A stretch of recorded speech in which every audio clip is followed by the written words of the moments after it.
Trump के tariff war के बाद जब से ये खबर आई है कि प्रधानमंत्री मोदी चीन के दौरे पर जा रहे हैं, तभी से पाकिस्तानियों के सीने पर सांप लौटने लगे।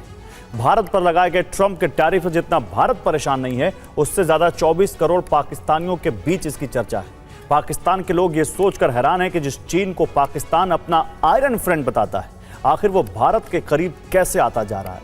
अब पाकिस्तानी गधों की दुहाई देते हुए कह रहे हैं कि उनके सियासतदानों से ज्यादा भरोसेमंद उनके लिए गधे रहे हैं। आखिर कैसे पीएम मोदी के चीन दौरे की चर्चा पाकिस्तान में खूब हो रही है, इस रिपोर्ट में देखिए।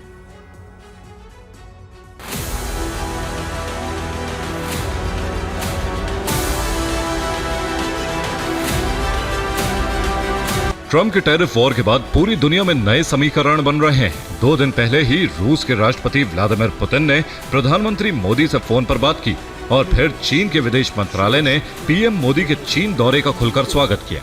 यानी जो पाकिस्तान भारत पर लगाए गए 50% टैरिफ से बहुत खुश हो रहा था, वो अब भारत के ग्लोबल स्टैंड से हिल गया है और ये नजदीकियां पाकिस्तान को बहुत चुभ रही हैं। चीन को अपने गधे बेचकर जैसे तैसे अपनी अर्थव्यवस्था चला रहा था। अब उसी पाकिस्तान से ऐसे वीडियो आ रहे हैं जिसमें लोग गधों से बात करते हुए कह रहे हैं कि उनके सियासतदानों से ज्यादा खिदमत तो गधों ने उनकी की है। बेशक किसी ने वायरल होने के लिए गधे के साथ ये वीडियो बनाया है, लेकिन सच्चाई यही है कि पाकिस्तान अब खुद को ठगा हुआ महसूस कर रहा है, क्योंकि चीन ने पाकिस्तान में अरबों डॉलर का निवेश कर रखा है।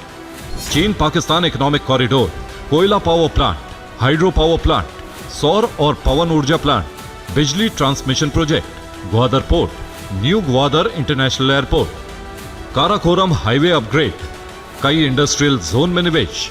पाकिस्तान में कुल विदेशी निवेश का लगभग 50% हिस्सा चीन का है और पाकिस्तान इसी बात से परेशान है कि आखिर जब ट्रंप ने भारत पर 50% टैरिफ लगाया है तो चीन खुलकर भारत का स्वागत क्यों कर रहा है। पिछले कुछ समय में भारत चीन के रिश्तों में काफी सुधार हुआ है। इन 2 तस्वीरों को देखिए। इसी साल जून के महीने में भारत के रक्षा मंत्री राजनाथ सिंह ने चीन का दौरा किया था, जबकि इसके अगले महीने जुलाई में विदेश मंत्री जयशंकर बीजिंग के दौरे पर गए थे। राजनाथ सिंह ने चीन के रक्षा मंत्री से मुलाकात की, जबकि जयशंकर चीन के विदेश मंत्री से मिले थे। गलवान हिंसा के बाद यह पहली बार था जब भारत और चीन में इतनी नजदीकियां देखने को मिली थी। अब एक नजर भारत और चीन के सुधरते रिश्तों की टाइमलाइन पर भी डाल लेते हैं। 21 अक्टूबर 2024 भारत चीन में डेप्सांग और डेमचौक पर बात बनी। 23 अक्टूबर 2024 कजान में पीएम मोदी और जिनपिंग की मुलाकात। 23 जून 2025 बीजिंग में एनएसए अजीत डोभाल चीन के विदेश मंत्री से मिले। 26 जून 2025 किंगडाओ में एससीओ समिट के लिए पहुंचे रक्षा मंत्री राजनाथ सिंह। 14 जुलाई 2025 बीजिंग में एससीओ समिट के लिए पहुंचे विदेश मंत्री जयशंकर। एक तरफ पाकिस्तान ने चीन को खुश करने के लिए अपना सम्मान बेचकर सब कुछ जिनपिंग की सत्ता को सौंप दिया, लेकिन उसके बावजूद चीन अब धीरे धीरे भारत के करीब आ रहा है। अब ऐसे में पाकिस्तान को फिर से अमेरिका याद आने लगा है।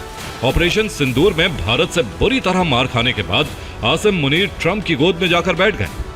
खबर है कि मुनीर फिर से अमेरिका के दौरे पर जाने वाले हैं, लेकिन एक आम पाकिस्तानी भी समझता है कि उसके फील्ड मार्शल कुछ भी कर ले, भारत कभी भी अमेरिका के आगे झुकने वाला नहीं है। पाकिस्तानी आवाम सब कुछ जानती है, लेकिन पाकिस्तानी हुक्मरान सच कबूल करने को तैयार नहीं है और यही बात एक दिन पाकिस्तान के मुस्तकबिल को ले डूबेगी। Bureau report, TV9 Bharatvarsh.